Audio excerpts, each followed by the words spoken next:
அனைவருக்கும் குருவடி சரணங்க. இன்றைய பகுப்பாய்வா யாரெல்லாம் கற்பூர ஜோதியா தன் உடலை மாய்த்து கொள்ளணுங்க.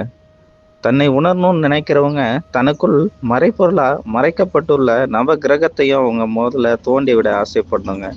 ஆமாங்க, நவ கிரக ஊற்றுமே தனக்குள்ளதான் நிலை பெற்றிருக்கிறது. நவ கிரகங்களும் தனக்குள்ளிருந்தே தன் எண்ணத்தின் மூலமாகவே அனைத்து விஷயங்களும் இங்கு ஆளப்படுகிறதுங்கிற ஒரு விஷயத்த அவங்க உணர ஆரம்பிச்சிட்டா போதும்.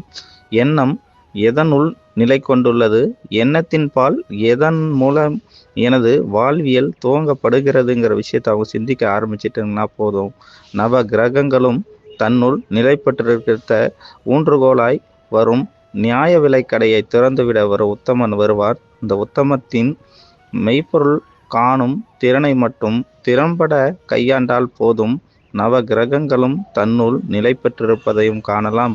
நவ கிரக ஊற்றாய் உனக்குள் உருமி துவைக்கும் உத்தம கதைகளையும் கண் இமைத்து நீங்களும் பார்க்கலாங்க. ஒவ்வொருத்தருக்குள்ளேயும் ஒரு காலக்கோடு தனக்குள்ளிருந்து ஒரு வட்டம் போட்டுட்டு நிற்கிதுங்க.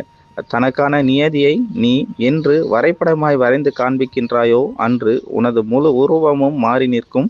உனது உருவத் திரையை நீயும் கண்டு கொள்ளலாம். உன் உடலான தீபம் என்று எரிய ஆரம்பிக்கின்றதோ அன்று நீ ஒரு கற்பூர தீபமாய் மாறி மறைவாய். அனைவருக்கும் குருவடி சரணங்க.